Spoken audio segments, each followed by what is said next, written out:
सभी साथियों को नमस्कार और उम्मीद है आप सभी अच्छे होंगे। आज के इस वीडियो सेशन में हम लोग डिस्कस करने वाले हैं ध्वनि और तरंग के कुछ महत्वपूर्ण सवाल की। जी हाँ, सही सुन रहे हैं, जिससे आपके एग्जाम में रोज प्रश्न आ रहे हैं। अगर हम बात करें आरआरबी ग्रुप डी एग्जाम 2025 की, तो आपके डे 1 से ही इस एग्जाम में लगातार साउंड और वेव मोशन से संबंधित सवाल पूछे जा रहे हैं, और वो भी आपका फॉर्मूला बेस्ड पूछा जा रहा है। आज का पूरा सेशन आपका करंट एग्जाम पैटर्न पे ही आधारित है। और अगर आपका आगामी फेज में आरआरबी ग्रुप डी का एग्जाम है, तो ये सेशन आप सबों के लिए काफी महत्वपूर्ण है। ध्यान में रखिएगा कि इस सेशन का जो भी क्वेश्चन है उसका सॉल्यूशन सहित पीडीएफ आपको हमारे टेलीग्राम ग्रुप से मिल जाएगा, जिसका लिंक इस वीडियो के नीचे डिस्क्रिप्शन में दिया हुआ है। आप वहां से जाकर के पीडीएफ को एक्सेस कर सकते हैं। बहरहाल आइए अपने सेशन की शुरुआत करते हैं और देखते हैं एग्जाम रेलेवेंट क्या कुछ सीख पाते हैं। मेरे मित्र, सेशन को शुरू करने से पहले आप सबों को एक छोटा सा अपडेट ये भी देना चाहूंगा। जैसा कि आप सबों को मालूम है कि अपना रेलवे सारथी बैच कल यानी कि 20 दिसंबर से स्टार्ट हो रहा है, और मैंने आप सबों से वादा करा था कि आपका 20 दिसंबर तक जो इसकी प्राइस है वो 249 रहेगी। यानी कि आप 249 में रेलवे सारथी बैच में सर आज रात 12 बजे तक सर इसमें जुड़ सकते हैं, और कल से आपकी क्लासेज स्टार्ट हो जाएगी। इस बैच में हम आपको चैप्टर वाइज न्यू क्वेश्चन का एनालिसिस कराएंगे। लाइव क्लास होगी आपका Monday to Friday. Printable PDF मिलेगा, क्वेश्चन जो भी सॉल्व किए जाएंगे प्रॉपर एनसीईआरटी गाइडलाइन के अनुसार, और साथ ही साथ वैलिडिटी जो है वो 8 मंथ की रहने वाली है। और बैच से संबंधित जानकारी के लिए आप इस दिए गए नंबर पे कॉल या व्हाट्सएप कर सकते हैं। ध्यान रखना, ये बैच आपको द लॉजिकल साइंस एप्लीकेशन पे मिल जाएगा, जिसको आप गूगल प्ले स्टोर से डाउनलोड कर सकते हैं, या फिर इस वीडियो के नीचे दिए गए डिस्क्रिप्शन में जो लिंक है उससे भी आप ऐप को डाउनलोड कर सकते हैं। ध्यान में एक और चीज रखिएगा कि ये जो रेलवे सारथी साइंस प्रैक्टिस बैच है, ये आपके आगामी एएलपी टेक्नीशियन और जेई जैसे भर्ती परीक्षा के लिए आपके सिलेक्शन का अंतिम पड़ाव साबित हो सकता है। क्यों? क्योंकि आपके एएलपी टेक्नीशियन और जेई जैसे एग्जाम में जो साइंस के सवाल पूछे जाते हैं वो एनसीईआरटी के लाइन से उठाए जाते हैं, और जब तक आप एनसीईआरटी के लाइन बाय लाइन क्वेश्चन जो पूछे गए हैं उसको डिस्कस नहीं करेंगे, मेरे मित्र, चीजें फिर से वही होगी कि हमने बहुत पढ़ा लेकिन एनसीईआरटी फिर से पढ़ना पड़ेगा। एनसीईआरटी दोबारा नहीं पढ़ना चाहते हैं तो रेलवे सारथी बैच में जरूर जुड़िए। इसकी क्लासेस आपका कल से ऐप पे सर स्टार्ट हो जाएगा। कब से? सुबह 11 बजे। बहरहाल मेरे मित्र, जो हम लोग का पहला क्वेश्चन है आज के इस सेशन, क्वेश्चन नंबर 1 आपसे पूछ रहा है कि नीचे एक अभिकथन और एक कारण दिया गया है। अभिकथन ये है कि जब वेग स्थिर और तरंग दैर्ध्य आधी रखी जाती है तो आवृत्ति दोगुनी हो जाती है। और इसका कारण क्या बताया गया है? कि कारण है कि वेग जो है वो आवृत्ति और तरंग दैर्ध्य के गुणनफल के बराबर होता है। मेरे मित्र, स्टेटमेंट ये है कि जब वेग स्थिर और तरंग दैर्ध्य आधी रखी जाती है तो आवृत्ति दोगुनी हो जाती है। कारण दिया है कि वेग जो है वो आवृत्ति और तरंग दैर्ध्य के गुणनफल के बराबर होता है। ऑप्शन है कि अभिकथन और कारण दोनों सही है, और कारण अभिकथन की उचित व्याख्या नहीं है। दूसरा है कि अभिकथन और कारण दोनों सही है लेकिन कारण अभिकथन की उचित व्याख्या है। फिर है अभिकथन और कारण दोनों गलत हैं, और फिर है अभिकथन सही है लेकिन कारण गलत है। क्या होगा इसका सही उत्तर? आप सभी कहेंगे कि गुरु जी, हम सबों को मालूम है कि जो तरंग का वेग होता है वो आवृत्ति और तरंग दैर्ध्य के गुणनफल के बराबर होता है। होता है या नहीं होता है? आप कहेंगे बिल्कुल होता है गुरु जी। अब मेरे भाई, यहाँ पे कहा जा रहा है आपके स्टेटमेंट में कि वेग को हम स्थिर रख रहे हैं, वेलोसिटी स्थिर है, और तरंग दैर्ध्य को जब आधा करते हैं तो आवृत्ति दोगुनी हो जाती है। आप कहेंगे कि चूंकि v equal to nu into lambda होता है, तो अगर हम आवृत्ति की बात करेंगे तो आवृत्ति इक्वल टू क्या होगा? आप कहेंगे v बटा लेमडा। अकॉर्डिंग टू क्वेश्चन, अगर हम वेग को स्थिर रखें और तरंग दैर्ध्य आधा कर दें तो आप सभी कहेंगे सर v बटा ये हो जाएगा लेमडा बाई 2, क्योंकि तरंग दैर्ध्य को आधा करना है। आप क्या कहिएगा कि गुरुजी, जब ये हमारा v बटा लेमडा बाई 2 हो गया तो इसी को हम v इंटू 2 बटा क्या कह सकते हैं? आप सभी कहेंगे लेमडा। और मेरे मित्र, आप कह सकते हो कि सर आवृत्ति equal to 2 into v by क्या हो जाएगा हमारा? लेमडा। अब देखो कि आवृत्ति हमारा क्या है? v बाई लेमडा, और यहाँ पे आवृत्ति क्या हो जा रहा है जब तरंग दैर्ध्य को हम आधा कर रहे हैं? तो आप सभी कहेंगे 2 गुना। तो मेरे मित्र, आपका कारण भी सही है, स्टेटमेंट भी सही है बिल्कुल, कि अगर वेग स्थिर रखा जाए और तरंग दैर्ध्य को आधा कर दिया जाए तो आवृत्ति क्या हो जाएगी? 2 गुनी हो जाएगी। तो सही उत्तर क्या होगा? आप कहेंगे पहले ऑप्शन में कि अभिकथन और कारण दोनों सही हैं, और कारण अभिकथन की उचित व्याख्या नहीं है, बिल्कुल गलत है। कारण अभिकथन की उचित व्याख्या है क्योंकि आवृत्ति इक्वल टू वेग बटा तरंग दैर्ध्य होगा, तरंग दैर्ध्य आधा, तो आप सभी कहेंगे आवृत्ति दोगुनी हो जाएगी। और ऐसे भी यहाँ पे न्यू जो है यानी कि आवृत्ति जो है वो क्या होगा? तरंग दैर्ध्य के व्युत्क्रमानुपाती। तो आप सभी क्या कहिएगा कि गुरुजी, अगर तरंग दैर्ध्य बढ़ेगा आवृत्ति घटेगा, तरंग दैर्ध्य घटेगा तो आवृत्ति क्या होगा? बढ़ेगा। मेरे मित्र दूसरा ऑप्शन है कि अभिकथन और कारण दोनों सही हैं, लेकिन कारण अभिकथन की उचित व्याख्या है। बिल्कुल आप सही उत्तर किसको टिक करेंगे? ऑप्शन नंबर बी को टिक करेंगे। इस तरह के सवाल पूछे जा सकते हैं, तो इसका खास ख्याल रखिएगा। बहरहाल इस सवाल को देखिए, कह रहा है कि निम्न में से क्या तरंग की विशेषता नहीं है?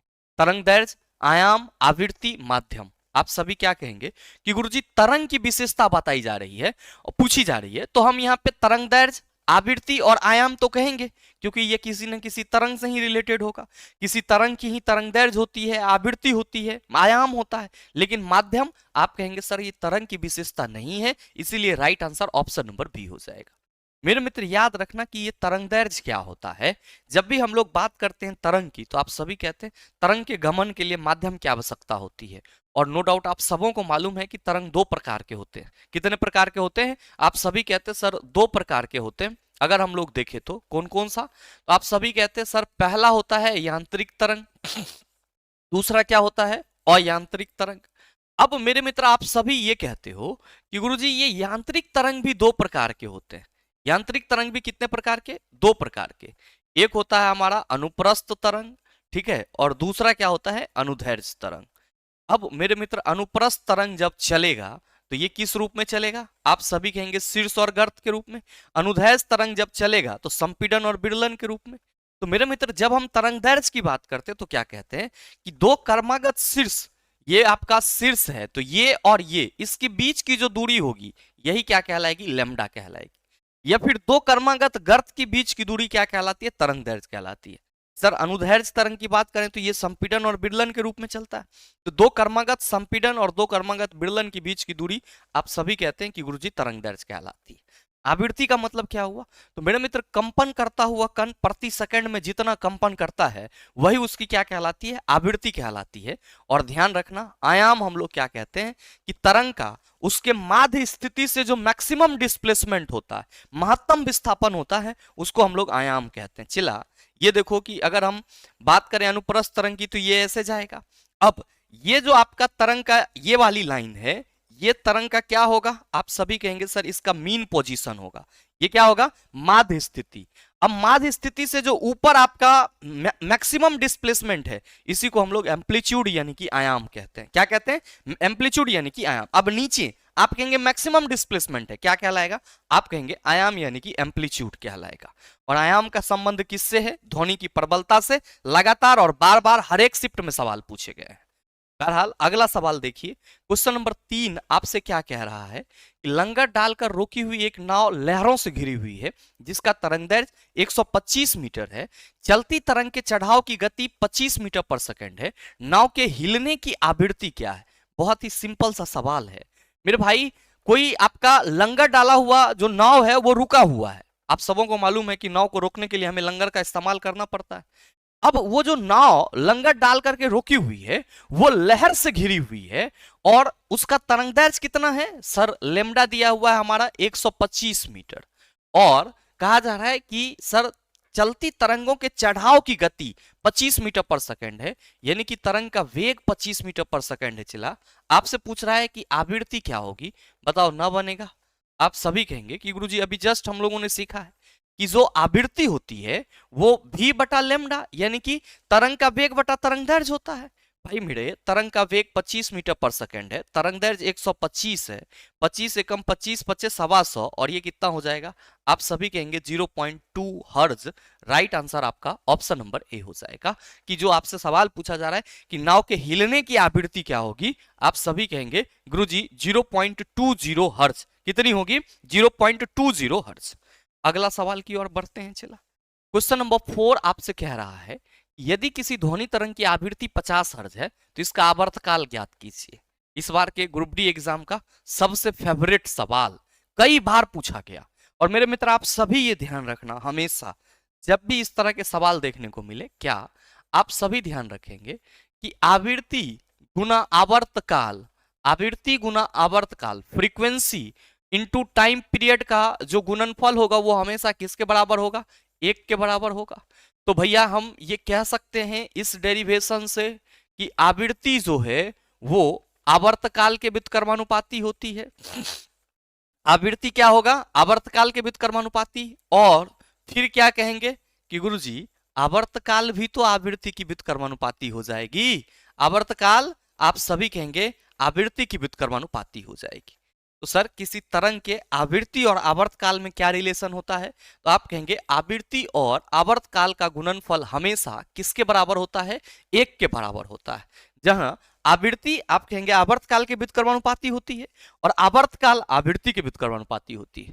क्वेश्चन में भैया आवृत्ति दिया हुआ है, आवर्तकाल पूछ रहा है, तो आप सभी कहेंगे कि सर जी चूंकि आवर्तकाल t इक्वल टू जो है वो हमारा 1/न्यू हो जाएगा और इसीलिए ये 1 कितना हो जाएगा? आप कहेंगे 50। और मेरे मित्र आप सभी क्या कहेंगे कि गुरुजी 1 और यहाँ पे 50 को अगर हम डिवाइड करेंगे तो आप कहेंगे 0.02 second is the right answer. 0.02 second आपका क्या हो जाएगा? आप कहेंगे टाइम पीरियड आवर्तकाल हो जाएगा। इस सवाल को देखिए तो कह रहा है कि कंपन कर रही वस्तु का समय अंतराल 0.04 सेकेंड है, तो तरंग की आवृत्ति क्या होगी? मतलब क्वेश्चन दोनों का जो कंसेप्ट है वो सेम है लेकिन दोनों का नेचर अलग अलग है। यहां पे आपसे आवर्तकाल पूछा गया तो आपने कहा आवृत्ति की व्युत्क्रमानुपाती होगी। यहां आपका आवर्तकाल दिया हुआ है और आवृत्ति पूछा जा रहा है तो आप सभी फिर से क्या कहेंगे कि गुरुजी जो न्यू है वो हमारा क्या हो जाएगा? आप सभी कहेंगे आवर्तकाल के व्युत्क्रमानुपाती। तो भाई मेरे ये हमारा जो न्यू है सॉरी जो हमारा आवृत्ति होगा वो हो जाएगा 1/0.04 सेकेंड। ये आपका 2 जीरो ऊपर जाएगा और ये कितना हो जाएगा? 25 हर्ज। राइट आंसर चला ऑप्शन नंबर बी हो जाएगा। Right answer option number B. यहां आवृत्ति पूछी गई और यहां आवर्तकाल पूछा गया, रिलेशन आप कहेंगे यही है और इसी दो फॉर्मूला का हमने इस्तेमाल करा। अगला सवाल देखो क्वेश्चन नंबर 6। देखो क्या कह रहा है कि लंगर डालकर रोकी हुई नाव लहरों से हिल रही है जिसके तरंग के ऊपरी सिरा 100 मीटर अलग है, तरंग के ऊपरी सिरा का वेग 25 मीटर पर सेकंड है, नाव के हिलने की आवृत्ति क्या है? मेरे मित्र बिल्कुल मतलब सरल सा सवाल है। क्वेश्चन में ये है कि तरंग का ऊपरी सिरा 100 मीटर है, ये जो 100 मीटर है ये यहाँ पे किसको बता रहा है? तरंग दैर्ध्य को बता रहा है। कितना है? 100 मीटर। अब भाई मेरे तरंग के ऊपरी सिरा का वेग कितना है? 25 मीटर पर सेकंड। आपसे आवृत्ति पूछ रहा है, आवृत्ति इक्वल टू v बटा क्या होता है? लेमडा। 25 बटा क्या हो जाएगा? आप कहेंगे 100। 25 से कम 25, 25 चौका 100। और मेरे मित्र आप सभी क्या कहेंगे कि गुरुजी ये हो जाएगा हमारा 0.25 हर्ज। 0.25 हर्ज। ठीक है, तो राइट आंसर आपका ऑप्शन नंबर बी हो जाएगा। Right answer option number B हो जाएगा। बहुत सरल सा सवाल है, बस आपको कंसेप्ट ध्यान में रखना है कि v इक्वल टू होता क्या है। और आपके आरआरबी ग्रुप डी इस बार के एग्जाम में लगातार सवाल तरंगों के वेग, तरंग दैर्ध्य और आवृत्ति में क्या संबंध होता है इससे पूछे गए हैं। इसीलिए मेरे मित्र आप सबों को परेशान होने की जरूरत नहीं है। ऐसे अगर आप रिवीजन करके जाते हैं तो हमें नहीं लगता है कि किसी भी सवाल में आप अटकेंगे। चलिए जल्दी से बताइए कि आवृत्ति और कालावधि में क्या संबंध है? कालावधि किसको बोला जा रहा है? सर यहाँ पे आवर्तकाल को बोला जा रहा है। और आप सभी कहेंगे कि सर जो आवृत्ति है वो आवर्तकाल के व्युत्कर आवर्तकाल जो है वो आवृत्ति के व्युत्क्रमानुपाती होगी। तो t इक्वल टू म्यू ना 1 इंटू म्यू, बिल्कुल नहीं। 1 प्लस म्यू नहीं, क्या होगा? आवर्तकाल आवृत्ति के व्युत्क्रमानुपाती। That's why right answer option number D. Next question number 8 आपसे कह रहा है कि एक माध्यम में एक ध्वनि तरंग की तरंगदैर्ध्य कितनी है जिसकी आवृत्ति 840 हर्ट्ज और गति 380 मीटर पर सेकंड? क्या कहिएगा कि गुरुजी चूंकि v equal to nu into lambda होता है, v इक्वल टू क्या होता है? न्यू इंटू लेमडा होता है। तो मेरे मित्र आप सभी क्या कहेंगे कि यहाँ पे तरंग का वेग 380 मीटर पर सेकंड दिया हुआ है, आवृत्ति 840 हर्ट्ज है, गुना लेमडा हमको निकालना है। तो लेमडा इक्वल टू क्या हो जाएगा? आप कहिएगा 380 बटा 840। 380 बटा 840। और जब मेरे मित्र आप इसको सॉल्व करेंगे तो ये कितना के समथिंग आएगा? 0.45 मीटर के समथिंग आएगा। और इसीलिए राइट आंसर क्या हो जाएगा? ऑप्शन नंबर ए हो जाएगा। बोलो हाँ या ना। समझ में आ रहा है चीजें? चिल्ला समझ में आ रहा है तो एक बार आप सभी सेशन को शेयर जरूर करेंगे। चिल्ला ध्यान दो इस सवाल को कि यदि दो क्रमिक शीर्षों के बीच की दूरी L है तो उनके तरंगदैर्ध्य को कैसे व्यक्त किया जाएगा? अभी जस्ट हमने आपको परिभाषा बताया है इसी सेशन में। मेरे मित्र दो क्रमिक शीर्ष की दूरी कहा जा रहा है, तो ये मान लो कि आपका क्या है? अनुप्रस्थ तरंग है, तो ये इस तरह कैसे आएगा? ये आपका क्या हो गया? आप कहेंगे सर शीर्ष, और ये वाला हिस्सा आप कहेंगे गर्त। अब मेरे मित्र ध्यान दो यहां पे आप सभी कि ये आपका शीर्ष, ठीक है, और ये आपका गर्त। तो दो क्रमिक शीर्ष के बीच की दूरी L है, तो आप सभी कहेंगे तरंगदैर्घ्य के परिभाषा से दो क्रमागत शीर्षों के बीच की दूरी तरंगदैर्घ्य कहलाती है, और बीच की दूरी L है, तो हम लोग क्या कहेंगे, तरंगदैर्घ्य किससे रिप्रेजेंट किया जाएगा, L द्वारा ही व्यक्त किया जाएगा। अगला सवाल देखिए, क्वेश्चन नंबर 10 कह रहा है कि एक स्रोत तरंग से 0.3 सेकंड में 40 शिखर और 40 गर्त बनाते हैं, तो तरंग की आवृत्ति ज्ञात कीजिए। मेरे मित्र ध्यान रखना कि आवृत्ति का पुराना फॉर्मूला कंपन प्रति सेकंड भी होता है। आवृत्ति का मतलब क्या हुआ कि सर कोई भी जो मोशन है प्रति सेकंड अपने वाइब्रेशन को कितना बार रिपीट कर रही है, कितना बार दोहरा रही है। तो यहाँ पे 0.3 सेकंड में क्या हो रहा है, तो आप सभी कहेंगे 40 शिखर और 40 गर्त बन रहा है, मतलब 40 बार कंपन हो रहा है। तो भाई मेरे सिंपल सा आवृत्ति आवृत्ति इक्वल टू आप क्या कहेंगे कि गुरुजी कंपन बटा आप कहेंगे सेकंड। ध्यान रखना आवृत्ति का पुराना मात्रक कंपन प्रति सेकंड भी होता है। कंपन भाई साहब कितना है 40, जो आपका टाइम है वो कितना है 0.3, पॉइंट हटेगा आप कहेंगे सर ऊपर 0 आ जाएगा, और जब आप इसको सॉल्व करेंगे तो ये 133.33 के समथिंग आएगा, और राइट आंसर आपका ऑप्शन नंबर सी लेके जाएगा। नेक्स्ट क्वेश्चन नंबर 11 आपसे कह रहा है कि निम्न में से किस ध्वनि तरंग में तरंगदैर्घ्य सर्वाधिक लंबी होगी। 100 हर्ट्ज की आवृत्ति वाली तरंग, 200 हर्ट्ज की आवृत्ति वाली तरंग, 300 हर्ट्ज की आवृत्ति वाली तरंग, 400 हर्ट्ज की आवृत्ति वाली तरंग, क्या होगा इसका आंसर। आपसे सवाल करा जा रहा है कि इनमें से कौन सी तरंगदैर्घ्य जो है वो सर्वाधिक लंबी होगी। मेरे मित्र आप सभी क्या कहते हो कि गुरुजी चूंकि v equal to nu into lambda होता है, और हम यहाँ पे तरंगदैर्घ्य की बात करेंगे तो तरंगदैर्घ्य v इक्वल टू क्या हो जाएगा न्यू, मतलब हम ये कह सकते हैं कि गुरुजी तरंगदैर्घ्य आवृत्ति के व्युत्क्रमानुपाती होती है। तरंगदैर्घ्य आवृत्ति के व्युत्क्रमानुपाती होती है, मतलब ये हुआ कि सर आवृत्ति घटेगी तो तरंगदैर्घ्य बढ़ेगा, आवृत्ति बढ़ेगी तो तरंगदैर्घ्य घटेगा। तो आप ये कहोगे कि सर जितना कम आवृत्ति होगा तरंगदैर्घ्य उतना बड़ा होगा, जितना ज्यादा आवृत्ति होगा तरंगदैर्घ्य उतना छोटा होगा। क्यों? क्योंकि आवृत्ति बढ़ेगा तो तरंगदैर्घ्य घटेगा, और आवृत्ति घटेगा तो तरंगदैर्घ्य बढ़ेगा। आप कह रहे हैं कि निम्न में से किस ध्वनि तरंग में तरंगदैर्घ्य सर्वाधिक लंबी होगी। तो मेरे मित्र 400 हर्ट्ज आवृत्ति आप सभी कहेंगे कि सर इसकी तरंगदैर्घ्य तो छोटी होगी। 300 हर्ट्ज आप कहेंगे सर इससे हल्का बड़ा होगा। 200 हर्ट्ज आप कहेंगे सर 400 हर्ट्ज की अपेक्षा थोड़ा सा बड़ा होगा। ये 100 हर्ट्ज की जो आवृत्ति वाली तरंग होगी मेरे भाई आप सभी क्या कहेंगे कि सर चूंकि आवृत्ति सबसे कम है इसलिए सबसे ज्यादा तरंगदैर्घ्य लंबा किसका होगा, 100 हर्ट्ज आवृत्ति वाली तरंग की, इसलिए right answer option number A हो जाएगा। मेरे मित्र अगले सवाल आपसे क्या कह रहे हैं कि एक स्रोत 0.4 सेकंड में 20 तरंग और तरंग गर्त उत्पन्न करता है, तरंग शिखर और तरंग गर्त उत्पन्न करता है, तरंग की आवृत्ति ज्ञात कीजिए। बहुत ही नॉमिनल कॉन्सेप्ट वाला सवाल है और अभी जस्ट मैंने बताया है, और इसीलिए इस सवाल को मैं आप सबों के लिए होमवर्क के रूप में छोड़ना चाहूंगा। सही उत्तर क्या होगा नीचे कमेंट करके जरूर बताइएगा, आपके कमेंट का इंतजार रहेगा। बहरहाल जो अगला सवाल है वो ये है कि 500 हर्ट्ज आवृत्ति का स्रोत 0.4 मीटर तरंगदैर्घ्य की तरंगें उत्सर्जित करता है, तरंग को 600 मीटर की दूरी तय करने में कितना समय लगेगा। मेरे मित्र इस तरह के सवाल भी पूछे गए और आपको बिल्कुल भी परेशान नहीं होना। क्या है कि 500 हर्ट्ज आवृत्ति तो न्यू इक्वल टू चला क्या हो जाएगा 500 हर्ट्ज। अब तरंगदैर्घ्य कितना है आप कहेंगे 0.4 मीटर। कह रहा है कि तरंग को 600 मीटर की दूरी तय करने में कितना समय लगेगा।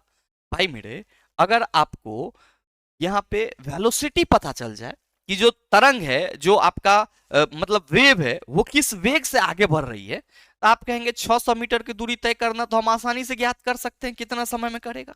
क्या कहोगे कि गुरुजी हम सबों को मालूम है कि v equal to nu into lambda होता है, और आवृत्ति भैया यहाँ पे 500 हर्ट्ज है, और जो लेमडा है वो कितना है 0.4 मीटर। पॉइंट बार हटा देंगे तो नीचे 10, ये 0 इसको कैंसिल करेगा, और ये क्या हो गया आप सभी कहेंगे 50 चौका 200 मीटर पर सेकेंड। भाई साहब तरंग का जो वेग है वो 200 मीटर पर सेकेंड है, इसको 600 मीटर जाना है तो कितना टाइम लगेगा। आप कहिएगा कि सर t इक्वल टू हो जाएगा डिस्टेंस बटा स्पीड, 600 बटा 200 कितना हो गया चला, कहिएगा 3 सेकेंड। तो सही उत्तर आपका ऑप्शन नंबर सी हो जाएगा। नेक्स्ट क्वेश्चन नंबर 14 कह रहा है कि एक तरंग की आवृत्ति 50 हर्ट्ज और चाल 36 मीटर पर सेकंड है, इस तरंग की तरंगदैर्घ्य ज्ञात कीजिए। क्या कहेंगे कि गुरुजी फिर से formula v equal to nu into lambda लगाना है। अब मेरे मित्र इसकी चाल 36 मीटर पर सेकंड है, आवृत्ति आपका 50 हर्ट्ज है, तो आप सभी कहेंगे लेमडा इक्वल टू गुरुजी ये 36 बटा 50 हो जाएगा, 36 बटा 50। अब अगर आप इसको सॉल्व करेंगे तो आप सभी कहेंगे कि सर ये हमारा 18 दूना 36 हो जाएगा, और फिर आप सभी इसको अगर सॉल्व करते हैं तो ये आपका 0.72 के समथिंग आएगा, और राइट आंसर आपका क्या हो जाएगा, आप सभी कहेंगे गुरुजी ऑप्शन नंबर डी हो जाएगा। राइट आंसर क्या हो जाएगा, option number D. Next question number 15 देखो, बड़ा ही सरल सा सवाल। मनुष्यों के लिए ध्वनि का श्रव्यप्राश ऑडिबल रेंज क्या होता है।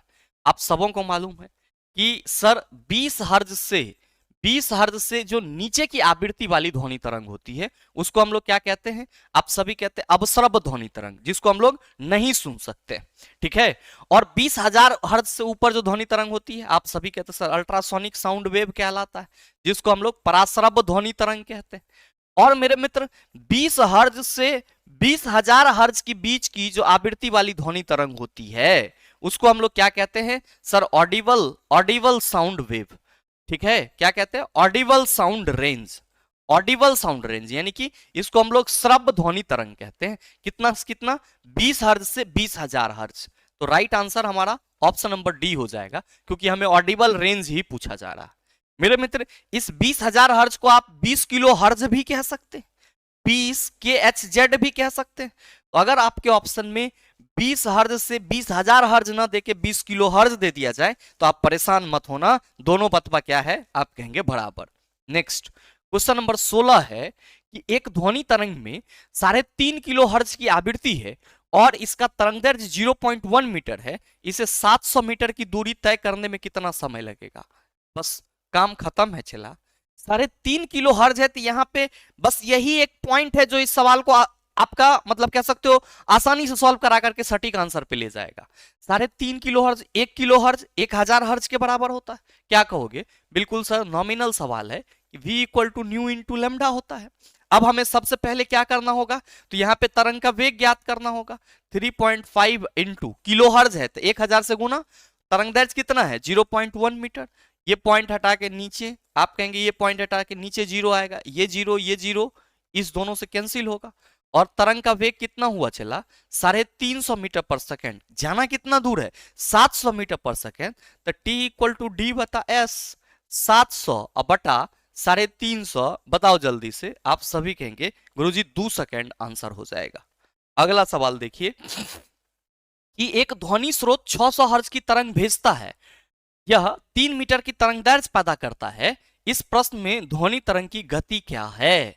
मेरे मित्र 600 हर्ट्ज की यानी कि आवृत्ति कितनी है 600, और तरंगदैर्घ्य कितना पैदा कर रहा है 3 मीटर का, तो कह रहा है कि ध्वनि तरंग की गति, तो आप कहेंगे सर दोनों को गुना कर देंगे, v equal to nu into lambda, 600 गुना 3 ये हो जाएगा 1800, और सही उत्तर आपका क्या हो जाएगा, आप सभी कहेंगे सर 1800 मीटर पर सेकेंड। ध्यान देना सब में 1800 ही लिखा हुआ है, लेकिन जो आपका यूनिट है वो सही यूनिट किसके साथ है, ऑप्शन नंबर बी के साथ, इसीलिए सही उत्तर हमारा सर ऑप्शन नंबर बी हो जाएगा। क्वेश्चन नंबर 18 कह रहा है कि एक प्रतिध्वनि 3 सेकंड में वापस आ जाती है, यदि ध्वनि की गति 342 मीटर पर सेकंड है तो स्रोत से परावर्तन सतह की दूरी कितनी है। ध्यान से समझना, मान लो कि ये आपका कोई साउंड प्रोड्यूसिंग सोर्स है, ये कोई साउंड प्रोड्यूसिंग सोर्स है, और यहाँ पे कोई परावर्तक सतह है, यहां से ध्वनि निकली, ऐसे यहां से ध्वनि निकली, ठीक है। अब ये ध्वनि यहां गई सर, इधर गई, और फिर ये 3 सेकंड में इसी के पास आ गई। 3 सेकंड में मतलब ध्वनि को यहां से इस परावर्तक सतह तक जाने में और फिर आने में कितना टाइम लग रहा है, जाने और आने दोनों में 3 सेकंड। तो आप सभी कहेंगे कि गुरुजी इसके बीच जो डिस्टेंस हो जाएगा वो कितना 2d, मतलब ध्वनि द्वारा कितना डिस्टेंस कवर किया जाएगा, तो एक बार जाने में एक बार आने में, तो दो बार डिस्टेंस कवर किया जाएगा। मेरे मित्र कहा जा रहा है यदि ध्वनि की गति 342 मीटर प्रति सेकेंड है तो स्रोत से परावर्तन सतह की दूरी, मतलब ये जो आपका स्रोत है और ये जो परावर्तक सतह इसके बीच की दूरी कितनी है, तो आप सभी कहेंगे कि गुरुजी हम यहाँ पे सिंपल कह सकते हैं कि टाइम हमारा 3 सेकंड है और ये वेग 342 मीटर पर सेकंड। जब भी हमें ऐसा सवाल पूछा जाए कि स्रोत से परावर्तन सतह की दूरी कितनी है, तो हमको ये मालूम है कि स्रोत और परावर्तक सतह के बीच ध्वनि दोगुनी दूरी कवर करेगी, लेकिन हमको तो इसके बीच का दूरी निकालना है, ध्वनि का नहीं। तो आप सभी कहेंगे कि गुरुजी हम यहाँ पे ये कह सकते हैं कि चूंकि आपका डिस्टेंस इक्वल टू क्या होता है भाई मेरे, स्पीड इक्वल टू डिस्टेंस बटा टाइम कहते हो, तो distance equal to speed into time कहते हो ना, आप कहेंगे बिल्कुल। तो चला वही बात है यहाँ पे कि ध्वनि जो है वो 2D मतलब जो डिस्टेंस कवर कर रही है वो कितना सर 2 गुना, तो 2D इक्वल टू क्या हो जाएगा v इंटू टी। और चूंकि हमें एक दूरी निकालना है सर स्रोत और परावर्तक सतह के बीच की दूरी, तो sir d equal to v into T by 2 हो जाएगा। ये आपका 342 गुना टाइम कितना है 3 सेकेंड बटा 2, 171 बार में ये कट जाएगा, 1 तिया 3, 7 तिया 21, ठीक है। और आप क्या कहेंगे 17 दूना 34, 2 एकम 2, ठीक है। तो मेरे मित्र आप सभी 1 तिया 3, 7 तिया 21, 1 तिया 3 और आप क्या कहेंगे 3 दो 5, ये हमारा 513 हो जाएगा मेरे मित्र। बिल्कुल आपके ऑप्शन नंबर ए में 513 मीटर दिया हुआ है। तो अगर इस तरह का सवाल मिले तो आपको इसी तरीके से चलना है। यहां तो मैंने इतना लिख भी दिया, आपका काम यहीं से हो जाएगा, इससे आगे आपको जाने की जरूरत नहीं पड़ेगी। देखो अगला सवाल इसी पैटर्न पे है, सॉरी इस पैटर्न पे नहीं है, इसके आगे वाला सवाल होगा। कह रहा है कि स्पष्ट प्रतिध्वनि सुनने के लिए मूल ध्वनि तथा परावर्तित ध्वनि के बीच कम से कम समय अंतराल होना चाहिए। कोई भी आपका प्रतिध्वनि है उसको स्पष्टता सुनने के लिए आपने जब बोला और जब वो प्रतिध्वनि रिटर्न आपके पास आया तो इसके बीच में कितना का टाइम पीरियड होना चाहिए, याद रखना 0.1 सेकेंड, ठीक है, 1/10 सेकेंड। अच्छा स्पष्ट प्रतिध्वनि सुनने के लिए मूल ध्वनि और परावर्तक सतह के बीच की दूरी कितनी होनी चाहिए, स्रोत और परावर्तक सतह के बीच आप याद रखेंगे सर 17 मीटर की दूरी होनी चाहिए। नेक्स्ट क्वेश्चन नंबर 20 है कि एक समुद्री सर्वेक्षण जहाज समुद्र के तल पर एक ध्वनि तरंग भेजता है जो 2.5 सेकंड के बाद एक प्रतिध्वनि या अनुगुंज प्राप्त करता है। समुद्री जल में ध्वनि की गति 1200 मीटर पर सेकंड है, समुद्र की गहराई क्या होगी। मेरे मित्र फिर से वही सवाल, इको वाला सवाल है। क्या कहिएगा कि गुरुजी हम सबों को मालूम है कि d equal to v into T बटा 2 होता है, तो हम यहाँ पे कहेंगे कि ध्वनि की गति का वेग 1200 मीटर पर सेकेंड है, टाइम 2.5 सेकेंड ले रहा है, बटा 2 हो जाएगा। और भाई मेरे ये 600, तो आप कहेंगे 6 दूना 12, 3 1500 मीटर हो जाएगा। d इक्वल टू कितना हो गया चला, आप सभी कहेंगे 1500 मीटर, तो सही उत्तर ऑप्शन नंबर डी हो जाएगा। चलो अगला सवाल देखो कि एक व्यक्ति ने चट्टान के पास ताली बजाई और 4 सेकंड बाद गूंज सुनाई दी, व्यक्ति से चट्टान की दूरी क्या है, जबकि यहाँ पे ध्वनि की गति 346 मीटर पर सेकंड लेना है। क्या कहोगे कि गुरुजी मामला सॉल्व है, हमें व्यक्ति से चट्टान की दूरी पूछा जा रहा है, तो d equal to v into T बटा 2 लगाएंगे। अब हम यहाँ पे देख रहे हैं कि हमारा जो ध्वनि है उसका वेग 346 है, 4 सेकंड बाद अनुगुंज सुन रहा है, तो बटा 2, ये 17 दूना 34, 173 दूना क्या हो जाएगा 346, और 3 चौका 12, 7 चौका 28, 29 और 1 चौका 4 दो 6, 692 मीटर। सही उत्तर आपका ऑप्शन नंबर सी हो जाएगा। तो भाई मेरे ये टोटल 21 सवाल ऐसे हैं जिसके पैटर्न पे आपके इस आरआरबी ग्रुप डी एग्जाम में लगातार सवाल पूछे जा रहे हैं। और अगर आपने इस पूरे सेशन को देख लिया है तो मुझे उम्मीद है कि अब इस तरह के किसी भी पैटर्न का सवाल आपके सामने आ जाए आप उसका नेस से नाबूद कर देंगे। साथ ही उम्मीद करेंगे कि ये छोटा सा सेशन आप सबों के लिए उपयोगी रहा होगा। अगर उपयोगी है तो वीडियो को लाइक कीजिएगा, ज्यादा से ज्यादा अपने दोस्तों के साथ शेयर कीजिएगा, और अगर आप चैनल पर नए हैं तो सब्सक्राइब करके बेल आइकन दबा लेना ताकि इस तरह के एग्जाम रेलेवेंट वीडियो का नोटिफिकेशन सबसे पहले आपके पास पहुंचे और आप उसको सबसे पहले देख पाओ। मिलते हैं फिर अगले सेशन में, तब तक के लिए best of luck, thank you, have a nice day.